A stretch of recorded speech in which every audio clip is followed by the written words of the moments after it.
Saya rasa sangat-sangat bersyukurlah. Sangat-sangat bersyukur yang Allah boleh bukakan jalan ni, dan juga Allah boleh hadirkan orang-orang hebat, guru-guru yang hebat, rakan-rakan yang hebat dalam lingkungan yang sangat hebat kepada saya, yang sebenarnya saya ni tak ada kelayakan apa-apa pun.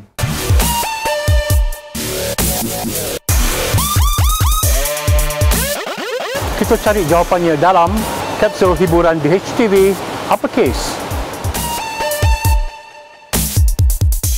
Okay, nak cerita pasal penghijrahan ni, sebenarnya saya segan dan tak layak sebenarnya, sebab saya baru-baru sangat kenal rakan-rakan dalam jemaah, dan saya baru sangat nak belajar-belajar untuk lebih memahami perkara-perkara berkenaan dengan agama ni.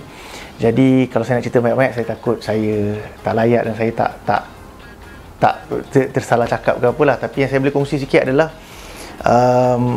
saya secara tidak sengaja, bukan tidak sengaja lah, sebenarnya Allah dah susun, saya ternampak video Abang Faizal Ismail menceritakan tentang penghijrahan dia, dan juga macam mana experience sewaktu dia keluar dengan jemaah tabligh selama 3 hari.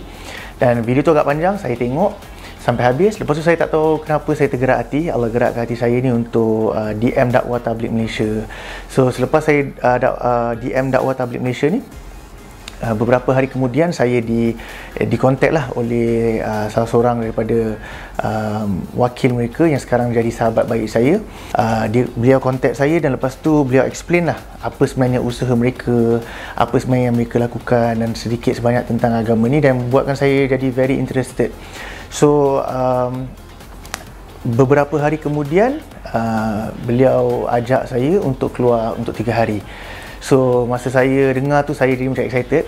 Cuma itulah, semakin dekat dengan hari tu semakin banyak ujian, sebab kita tiba-tiba rasa macam yalah, nak buat perkara baik ni macam-macam ujian dia. So mungkin pada waktu tu, esok ni saya nak pergi tu, macam-macam saya lalui. Saya sampai satu tahap saya almost tak jadi pergi, tapi saya bulatkan hati sebab saya tertanya-tanya apa yang membuatkan saya nak DM Dakwah Tabligh Malaysia. Tak ada orang ajak, tak ada orang apa. Jadi saya yakin itu adalah kuasa Allah dan gerak Allah. Jadi kalau saya tak jadi pergi, saya tak boleh salahkan kalau saya tak dapat apa yang Allah nak bagi. Itu pendapat saya lah pada waktu tu. So saya pun bulatkan hati dan saya pergi. Dan selama 3 hari tu, Masya Allah, dia punya experience dia memang saya tak boleh nak explain. Tapi saya yakin mereka-mereka yang dah pernah ikut usaha ni dengan hati yang ikhlas, dengan hati yang niat untuk membelajar, akan dapat rasa apa yang saya rasakan ini. Sebab dia memang satu benda yang sangat amazing. Sebab bila kita duduk dalam satu jemaah, di mana dalam jemaah tu ada macam-macam jenis orang, tak kisahlah artis ke, ataupun CEO ke, ataupun seorang penagih ke, apa-apa, siapa-siapa pun ada dalam jemaah tu. Tiada double standard. Dekat dalam tu semua orang sama, sebab kita semua hamba Allah. Dan kita semua mencari matlamat yang sama, iaitu menceritakan tentang kebesaran Allah, belajar-belajar untuk tahu tentang Nabi dan para sahabat. Jadi saya jadi kagum, sangat kagum. Dan saya tak sangka selepas saya keluar 3 hari tu, dia ada perasaan rindu untuk kembali ke dalam suasana tu. Jadi Alhamdulillah, saya rasa sangat-sangat bersyukurlah. Sangat-sangat bersyukur yang Allah boleh bukakan jalan ni, dan juga Allah boleh hadirkan orang-orang hebat, guru-guru yang hebat, rakan-rakan yang hebat dalam lingkungan yang sangat hebat kepada saya, yang sebenarnya saya ni tak ada kelayakan apa-apa pun. Saya tak pernah buat apa-apa, saya tak pernah korban apa-apa untuk agama Allah. Tapi itulah, kita nak ceritakan tentang kebesaran Allah dan juga rahmat Allah ni, kita memang panjang dan sebenarnya bukan benda yang mudah.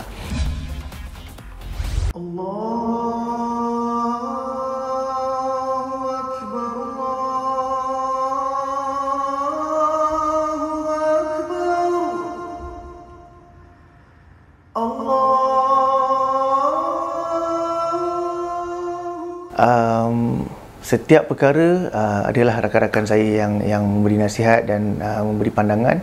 Apabila kita nak cuba belajar-belajar untuk buat kebaikan ni, biar kita mula slowly, kan? Jangan kita terus overwhelm diri kita nak buat semua benda pada satu masa. Nanti bila kita nak buat macam tu, takut benda tu kita tak boleh nak kekalkan. Sebab apa? Allah Subhanahu Wa Taala dia lebih suka amalan yang biarpun sikit tapi berterusan. Jadi untuk saya yang dah lama jauh daripada ajaran-ajaran Islam dan apa yang kita sepatutnya buat, saya tengah belajar-belajar. Jadi yang sangat penting bagi saya adalah satu circle lah, lingkungan tu sangat-sangat penting sebab saya tak kuat. Dan kita kena sedar yang kita ni banyak kelemahan.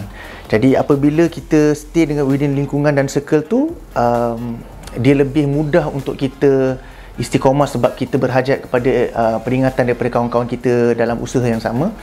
So sebab benda iman ni dia macam adalah ulama bagi tamsilan, iman ni adalah seperti satu mainan yang satu budak kecil dapat mainan baru ni, dia akan rasa excited, dia akan main, tapi pada satu masa nanti dia akan rasa bosan dengan mainan tu, dia akan letak tepi. Jadi untuk kita elakkan iman kita macam mainan tadi, macam mana kita nak budak tu tak letak mainan tu tepi, kita campurkan dia dengan budak-budak lain yang main mainan yang sama. Jadi bila dia rasa nak bosan, nanti kawan dia akan cakap, ni mainan ni boleh buat benda baru, sebenarnya ni kau tahu tak mainan ni lebih. Jadi nak kata apa, sama juga dengan iman kita. Kalau kita sendiri-sendiri, sampai satu masa kalau kita tak kuat sebab kita ni makhluk yang lemah, akan sampai satu masa kita jadi bosan dan kita rasa macam itulah, na'udzubillah, semoga dijauhkan, kita rasa macam ni benda dah macam bosan. Jadi untuk kita elakkan benda tu, kita campur dengan lingkungan orang-orang yang ada matlamat yang sama.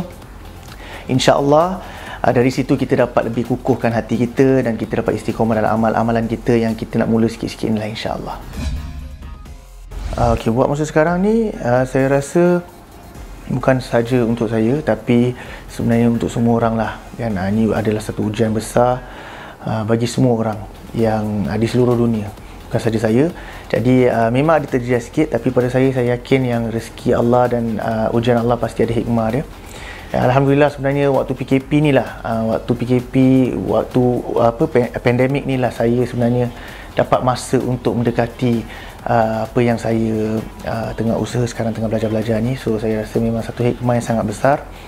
Tapi ada juga job-job saya yang tengah on hold disebabkan situasi sekarang ni. Tapi itulah, saya yakin insyaAllah semoga semua perkara ni dipermudahkan supaya kita semua dapat kerja seperti sedia kala, insyaAllah. There's faith in my world.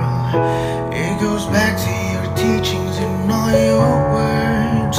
From your life I have learned to be patient and thankful at every turn. The reason I'm strong, you where I belong, in a world spinning out of control. Okey, bila cerita tentang pekerjaan ni, sebenarnya saya masih lagi aktif, alhamdulillah saya masih lagi aktif dalam bidang lakonan dan juga bidang nyanyian. Cuma dalam apa-apa pekerjaan, untuk pekerjaan yang saya buat ni, ini bukan saja pekerjaan yang melibatkan saya, tapi melibatkan ramai orang. Jadi saya tidak ingin meletakkan apa-apa syarat, sebab itu akan meletakkan syarat bagi orang lain yang bekerja juga. So untuk saya yang baru-baru belajar ni, tiba-tiba saya letak syarat apa semua, saya rasa benda tu kurang sesuai lah untuk saya nak letakkan syarat bagi orang. Cuma saya berdoa, sekiranya salah satu benda tu baik untuk saya doa semoga Allah dekatkan. Dan kalau benda tu tak baik untuk saya doa Allah jauhkan daripada saya lah, insyaAllah. So pasal watak, pemilihan watak pun saya tak ada kata saya nak pilih watak macam ni, pilih watak macam tu. Pada saya, apa-apa saja rezeki yang datang, alhamdulillah, saya akan lakukan sebaik mungkin, sebab saya pun dah lama berehat. Jadi insyaAllah lah, semoga apa-apa rezeki ataupun apa-apa watak, sama ada challenging ataupun apa-apa, saya akan cuba melakukan yang terbaik, insyaAllah. Pertama sekali, saya bersyukur sangat kepada Allah, sebab memang saya yakin ini adalah doa umi saya, ayah saya, keluarga saya, kawan-kawan saya dan juga semua orang lah sebenarnya yang banyak mendoakan saya pada waktu fasa hidup saya yang agak susah tu lah. Jadi saya bersyukur sangat sebab sekarang hubungan saya dengan keluarga sangat-sangat baik. Saya punya hubungan dengan umi sangat-sangat baik. Malahan hari-hari kita bertukar-tukar, berkongsi-kongsi pendapat dan bertanya khabar. Berbanding dengan masa dulu, jarang sangatlah telefon. Jadi alhamdulillah, bab pasal PKP ni, sebenarnya memang PKP ni adalah satu, macam saya kata tadi, hikmah, di mana saya, untuk saya lah, kurang-kurangnya untuk saya adalah hikmah. Saya dapat dekatkan diri dengan jemaah. Saya juga dapat spend a lot of time dengan keluarga saya, dengan Bella, dengan anak-anak saya, dengan Ara, dengan Aiden. So definitely it's a moment yang dia ada manis dan pahit lah. Pahit tu untuk semua orang lah mungkin, sebab ialah kita tak boleh keluar, tak boleh bekerja dan sebagainya. Tapi bila kita tengok rahmat dan hikmah di sebalik tu, kita dapat masa dengan keluarga yang sangat banyak. And on top of that, macam saya kata tadi, saya dapat peluang untuk kenal macam-macam perkara berkenaan dengan agama. Jadi untuk saya, I'm very happy. Anak-anak pun Ara pun dah boleh cakap sikit-sikit, Aiden pun semakin betah bercakap. Jadi segala-galanya saya bersyukur kepada Allah SWT. Jadi yang saya harapkan adalah doa orang ramai. Bukan saja untuk saya, sebab saya baru-baru sangat, tak penting pun saya yang bercakap ni. Sebenarnya ramai lagi orang, sebab bulan Muharram ni, ramai lagi rakan-rakan dalam industri hiburan yang cuba juga untuk belajar-belajar buat kebaikan. Jadi doakan saya, doakan mereka semua dan juga doakan seluruh umat Nabi Muhammad sallallahu alaihi wasallam. Semoga dengan kita berusaha ini dan semoga dengan doa semua menjadi asbab untuk Allah memberi hidayah dan kebaikan untuk kita semua, insya-Allah taala.